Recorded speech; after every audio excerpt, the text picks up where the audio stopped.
Tá, calma aí. Isso foi horrível. Tá, voltei. Gente, vamos lá, voltei. Eu não consegui fazer da última vez, porque não deu tempo. Mas eu vou conseguir fazer dessa vez, que é literatura, artes.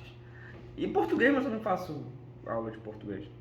E matemática que vai ter sábado. Então também daqui a pouco, daqui a sei lá, quinta-feira, sexta-feira, eu faço também algumas coisas. Eu vou começar com a da. Pô, cachorro.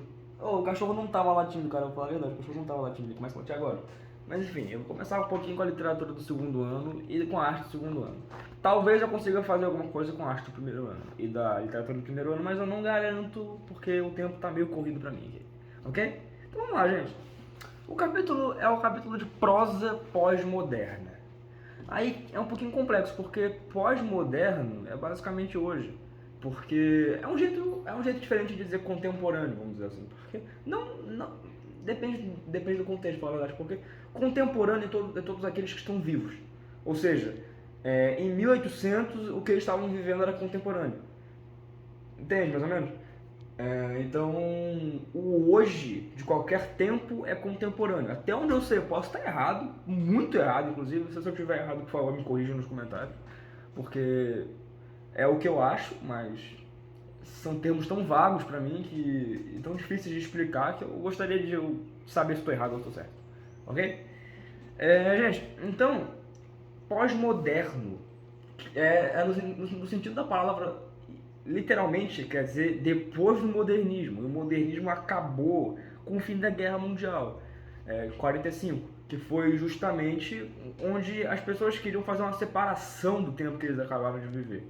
Então, é uma desconexão mesmo, sabe? Se era chamado de moderno, vamos ser os depois dos modernos, vamos ser os pós-modernos, para simbolizar o marco, um recomeço, assim por dizer. Então, gente, como é uma matéria extremamente difícil para mim de detalhar em pouquíssimas palavras, eu vou usar o auxílio. Eu vou usar o auxílio do livro, pô, auxílio. Cara, sabe quando você esquece o acento? Eu fiz isso falando, cara. Eu vou usar o auxílio do livro para explicar a matéria, porque eu tenho dificuldade de exemplificar com poucas palavras. Mas essa parte tem os personagens no Brasil, né? O início da prosa pós-moderna tem dois personagens que você tem que saber, que são cobrados e tudo mais. E é o Guimarães Rosa e a Clarice Lispector. A Clarice Lispector não vai cair na minha prova, se eu não me engano, mas eu vou falar do mesmo jeito, porque ela pega o fluxo de consciência, que também pega do Guimarães Rosa, então eu vou acabar falando dela também, ok? Vamos lá. Os vídeos que eu vou fazer talvez sejam... Será que eu faço um vídeo grandão mesmo, só lendo? Eu acho que eu faço do que vários vídeos pequenos. Porque eu não sei muito bem onde parar. Se eu falo só da Guimarães Rosa e depois da Clarice Lispector, eu vou fazer um vídeo grandão mesmo. Vocês que se virem pra ver. Oi. Vamos lá, gente. Primeiramente, quem era Guimarães Rosa? É bom a gente começar, né? Apresentar a pessoa. Guimarães Rosa nasceu em 1908 e morreu em 1967. Morreu jovem, coitado. Nasceu em Cordisburgo, Minas Gerais. Cresceu ouvindo vaqueiros que passavam pelo armazém do pai. Pô, podia ter um seu pai aqui, né? Armazém do pai. Podia ser um armazém do seu pai. Mas tudo bem. Armazém do pai. Contarem seus casos, vamos dizer assim. Casos de vaqueiro, a vaca saiu. Esse tipo de coisa. Mas é mais interessante que a história de pescador, a história de vaqueiro, a história de fazendeiro, essas coisas são geniais. Aos 10 anos. Mudou-se para Belo Horizonte, onde faria seus estudos. Então ele morava numa cidade que eu acredito que seja mais simples, né? Porque o pai dele tinha um armazém e falava com vaqueiros direto. Então estava mais no interior de Minas Gerais, ele foi para BH estudar. Justo. Onde faria seus estudos. Médico. Sempre foi apaixonado pela literatura e pelas línguas estrangeiras. E aqui, eu não sei se isso aqui tudo é verdade não, mas aqui ó. Falava alemão, francês, inglês, espanhol e um pouco de russo. Além dessas línguas, também lia sueco, holandês, latim e grego. Agora, se é só a romantização do cara, ele falou uma palavra em latim, pronto, já. poliglota. Mas se for mesmo real, porra, isso aqui é impressionante, porque aprender línguas antigamente é muito difícil. Aprender línguas hoje em dia é muito mais fácil do que aprender línguas antigamente, você para pensar, né? Você tem cursos online, livros, todo tipo de livro, todo tipo de Duolingo, sei lá, qualquer coisa. Antigamente era mais difícil até achar esses livros, mas tinha dicionário e tudo mais, mas é bem mais difícil. Se esse cara falava isso tudo mesmo, é impressionante. Tá, onde eu tava? Clinicou na cidade de Itaguara, Minas Gerais. Lá, recuperou a convivência com os cenários que havia povoado. Com cenários que haviam povoado sua infância. E mais tarde, inspiraram sua obra literária. Prestou concurso para o Itamaraty e iniciou a carreira de cônsul. Começava uma segunda vida de viagens, agora não mais pelos caminhos dos Gerais, Minas Gerais, mas pelas veredas do mundo. Cara, eu sempre falo varedas, velho. É porque veredas é uma palavra estranha. Eu sempre falo varedas, mas são veredas do mundo, veredas. Essa palavra é importante porque tem um livro dele, Grande Sertão, Grande Sertão ou Grande Sertão? Calma aí. O cachorro tá latindo, cadê? Grande Sertão Veredas. Pronto.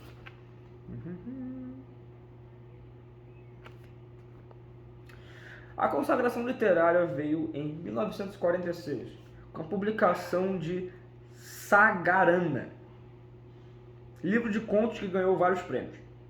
A partir de então, as histórias se multiplicaram.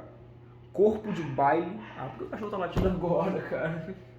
Corpo de Baile, em 56. Grande Sertão Veredas, que é o principal dele, em 56 também. Primeiras Histórias. Histórias com ES, não com IH, com HI. Eu não sei se é de propósito ou se história significa outra coisa. Não sei, juro que eu não sei. E Tutameia. Isso mesmo. 67. É um ano que ele morreu ainda. Os contos dessas histórias foram publicados postumamente. O Estas Histórias foi publicado depois que ele morreu. Então ele só tinha escrito mesmo essa história 5 anos antes dele morrer. Interessante.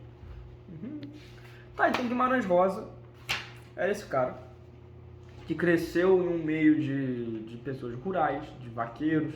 Seu pai que tinha um armazém, um cara estudado em medicina, tudo mais, falava várias línguas.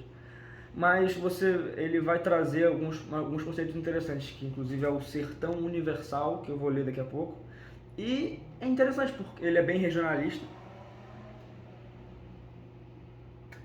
E ele tem uma característica dele, que ele cria palavras. Qual é o nome disso? Talvez eu esbarre nesse conceito no livro. Mas ele basicamente cria palavras com o intuito de trazer um novo significado. Ele não cria palavra aleatória, vamos dizer assim. Ele cria palavras intuitivas. Tipo, você tem um menino pequeno.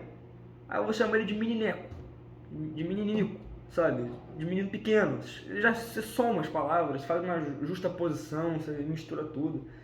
Para causar justamente esse maior sentido na palavra.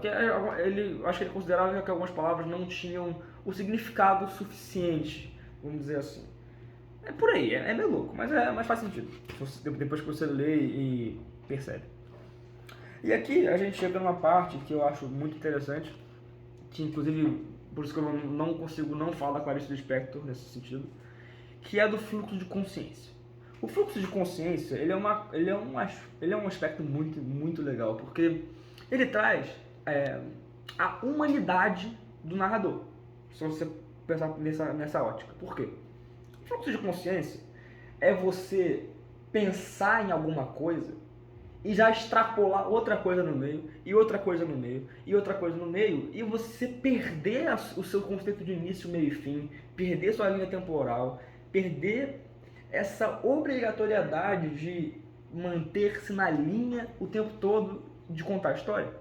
Então, você tem personagens que eles se perdem. Por exemplo, você olha pro céu e fala assim, nossa, que céu bonito, cara, que céu lindo, as nuvens todas todas fofas, fofinhas, não sei o quê. O céu, pôr do sol roxo. Roxo, não é roxo? Roxo que nem um casaco daquele cara lá que tava... Pô, aquele cara era um safado mesmo na escola, pô. Pô, ele não me deu borracha, cara. Eu pedi pra ele borracha, ele tava com borracha e não me deu borracha. Pô, cara, mas a escola, as notas saíram agora há pouco, né? Preocupante, você tem que estudar melhor no quarto bimestre. Realmente, né? Sabe, você vai indo pra outros lugares, perdeu o fio da meada há muito tempo já. E esse é o fluxo de consciência. Essa é a ideia do fluxo de consciência mesmo. De tornar algo mais humano. Porque ninguém em sã consciência consegue contar uma história com início, meio e fim sem ter várias ramificações para todos os lados. Então, traz esse ar humanizado. Você sente que está conversando com alguém. Nossa, conversando com alguém. Quando você vê esses exemplos, vamos dizer assim. Então, aqui, ó. A reinvenção da narrativa. A literatura acompanha um processo de busca de novas possibilidades de organização desencadeado pelo pós-modernismo. Dois autores já anunciavam em momentos anteriores... por que não falou momentos anteriores, cara? Tem umas horas que o livro escolhe as palavras escritas. O experimentalismo narrativo característico da prosa pós-moderna. O irlandês James Joyce e a inglesa Virginia, tem esse I no meio, Virginia Woolf.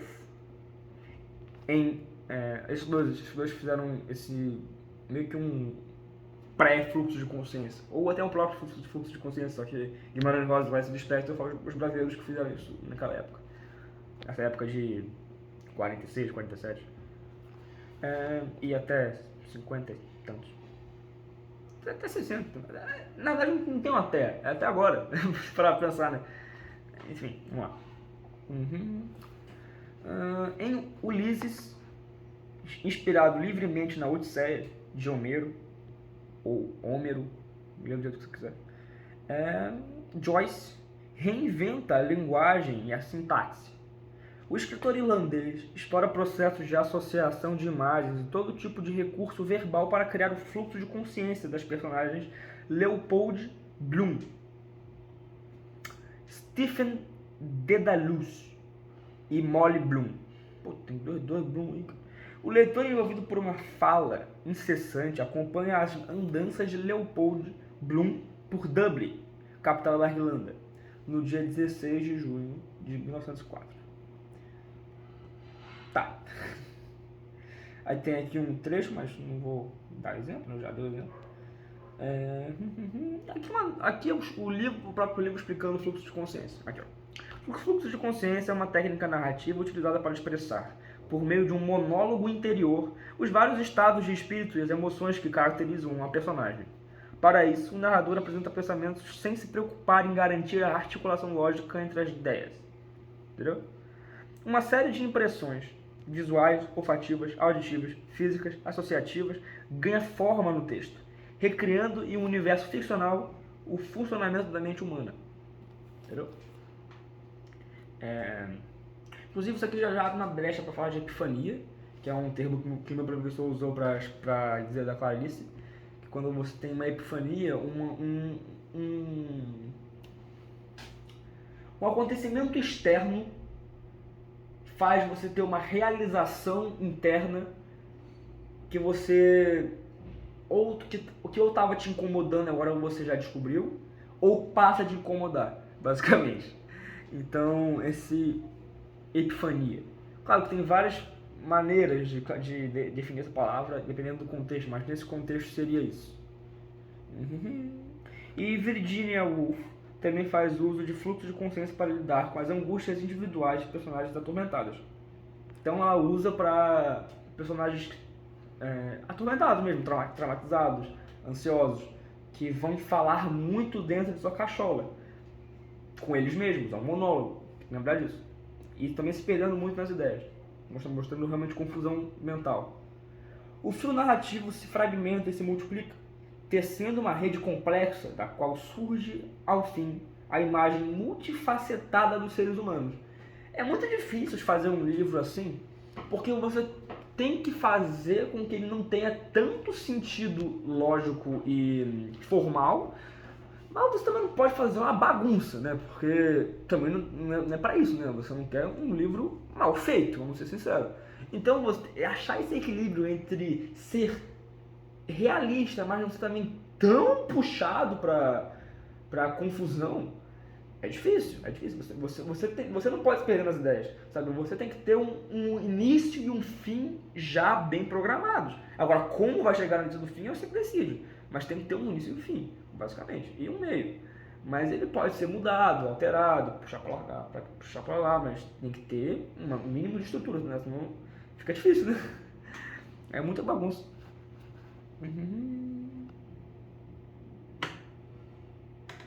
Ok? Legal. Interessados em tratar da experiência interior dos indivíduos, a noção de espaço e tempo, a ideia do eu e de sua relação com o outro, Joyce e Woolf abrem mão de organização tradicional do romance, atribuindo novos papéis para o narrador e personagens e propondo novas relações entre o tempo e espaços narrativos. Justamente isso, nova relação entre o narrativa, o romântico, com o leitor. E o escritor. A Clarice Lispector vai falar daqui a pouco sobre isso do escritor. Que o escritor é um ser ativo e não passivo. Mas já vamos chegar lá. No Brasil, João Guimarães Rosa e Clarice Lispector serão os principais responsáveis pela transformação da prosa da ficção. Okay. Na obra desses autores, observa-se a essência da literatura pós-moderna. Encarar a palavra como um feixe de significados. Encarar a palavra como um feixe de significados. De novo, encarar a palavra como um feixe de significados. Justo? Profundo. Deixa eu beber uma água também. Vídeo longo tem que dar um gole.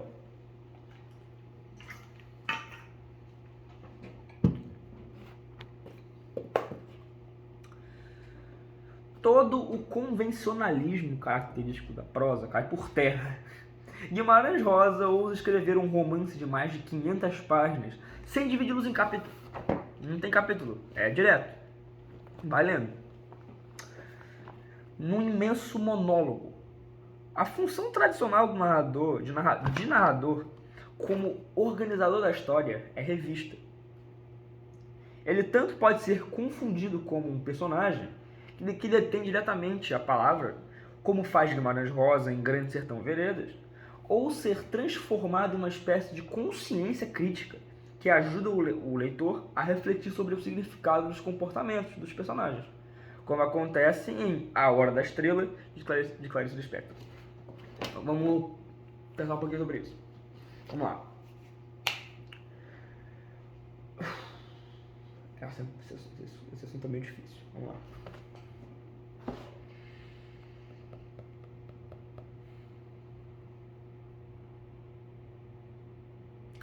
O narrador, para esses escritores, ele é trabalhado ou como um ser onipresente, onisciente, onipotente, quer dizer, tudo sabe, tudo vê, mas não interfere. Não interfere. Ou seja, é um cara que está contando a história sabendo o final do livro, basicamente. E sabendo como o livro foi escrito. Então, você tem um ajudante de leitura que o próprio autor coloca, ou o próprio autor é, para te guiar na história e agregar mais sentido ao leitor. Para o leitor, no caso. Entende? Mas também o narrador pode ser um personagem. E um personagem que ou principal, ou também que só observa, mas um personagem. Então tem esses dois casos de narradores. É legal saber disso. O que mais eu posso falar?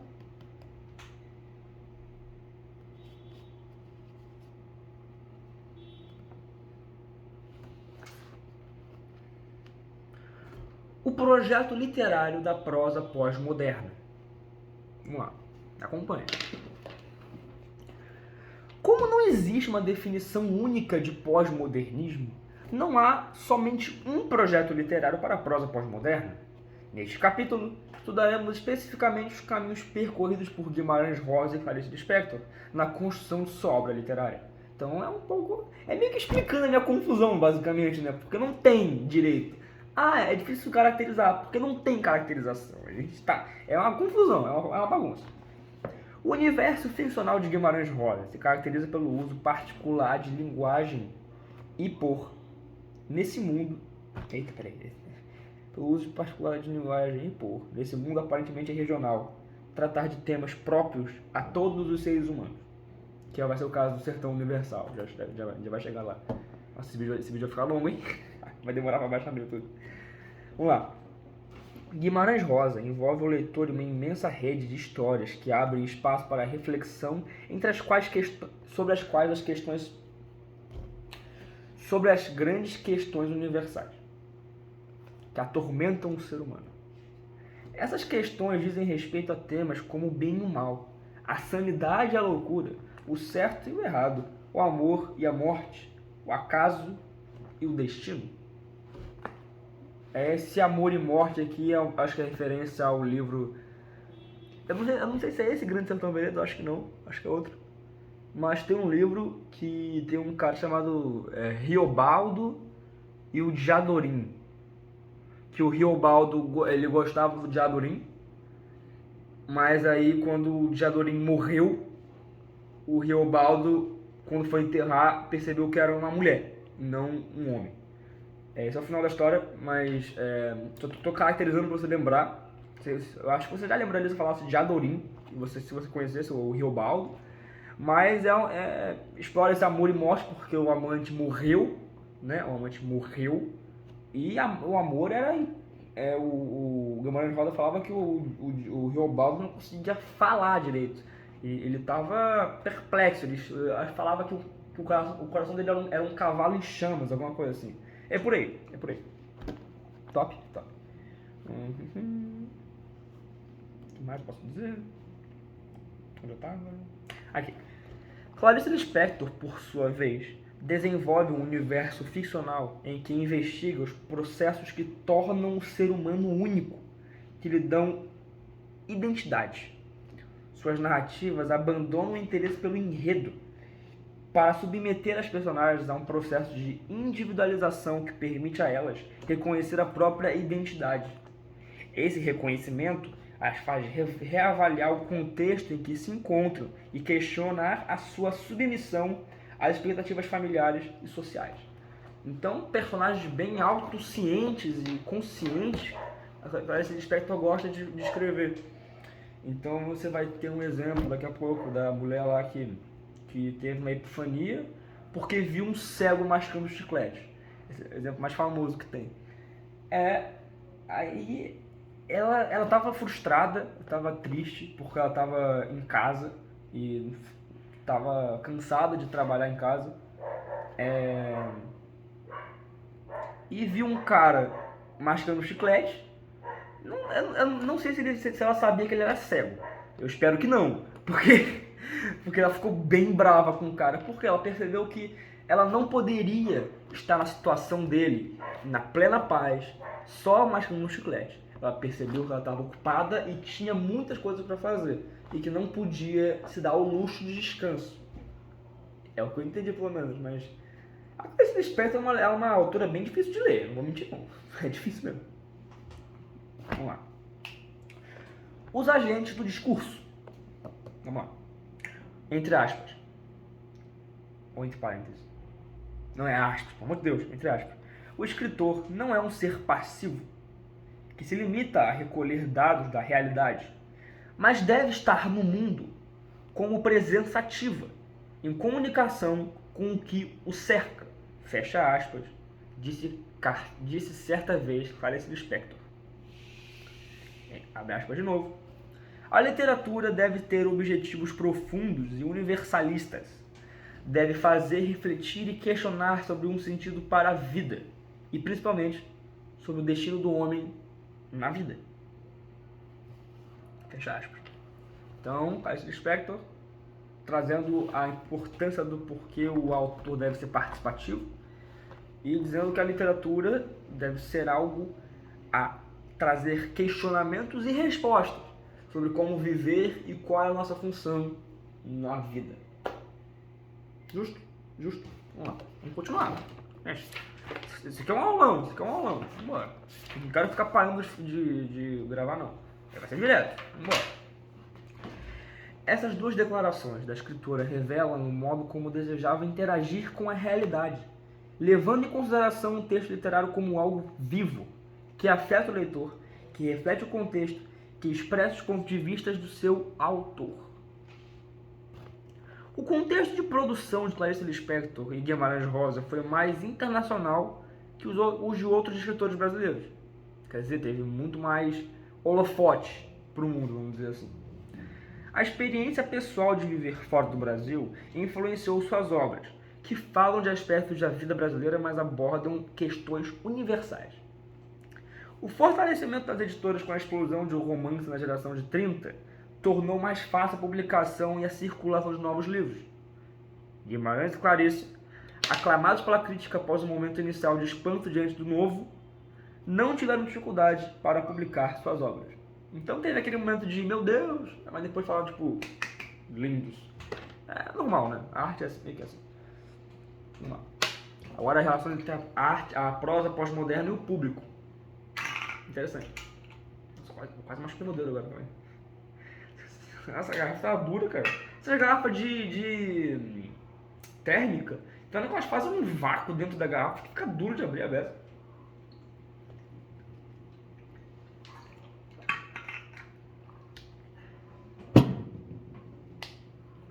Doeu mesmo, vocês viram?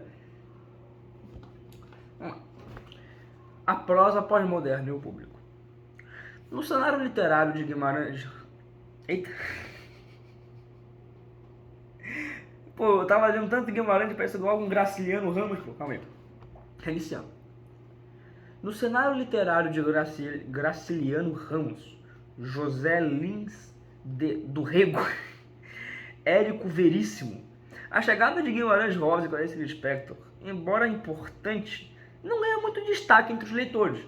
Quer dizer, isso aqui já é uma consequência do contemporâneo mesmo. Você tem tantos artistas, tantos acontecimentos, tantos quadros, tantas músicas, tantos textos, tantos livros, que os gênios, os grandes, devem dividir espaço com outros grandes e outros gênios. E num espaço breve, porque logo mais eles vão ser substituídos com novos grandes e novos gênios, porque você tem muito mais acesso a qualquer outro tipo de pessoa que tenha habilidades artísticas.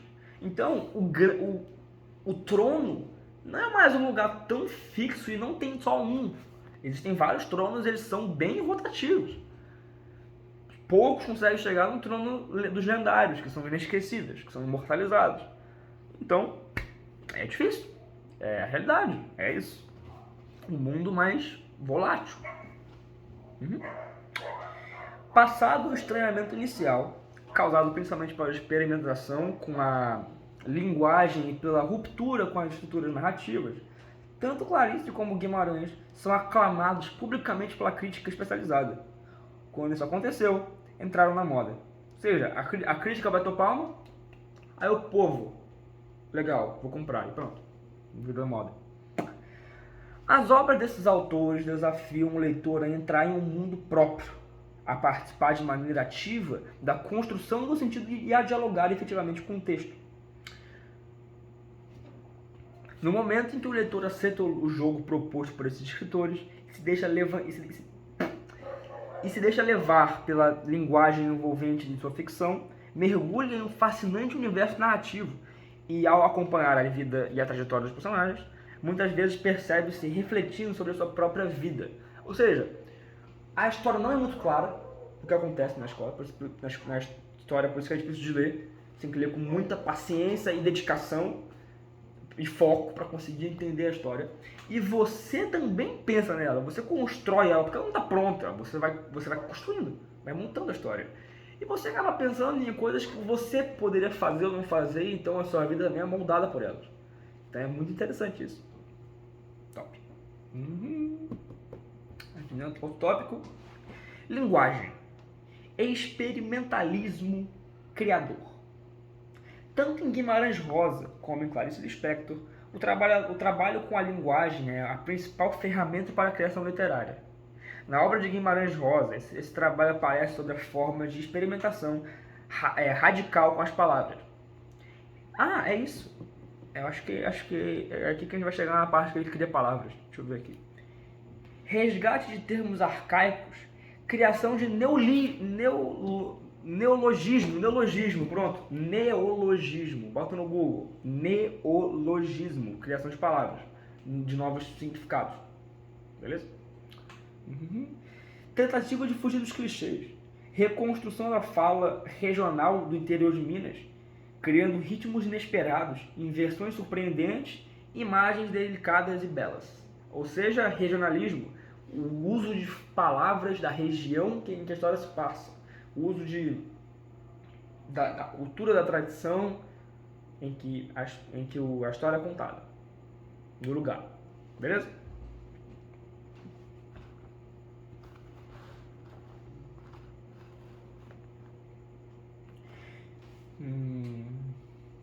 Em Clarice Lispector, a experimentação afeta principalmente a leitura da narrativa.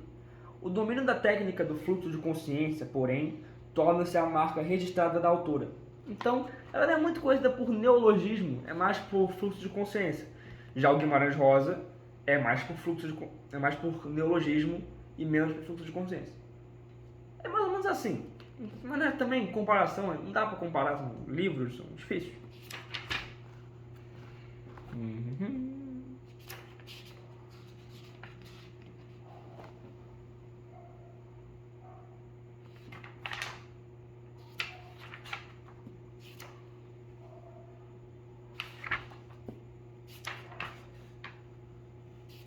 Eu acho que eu vou fazer outro vídeo. Eu vou fazer um aulão parte 1, aulão parte 2, beleza? Eu volto.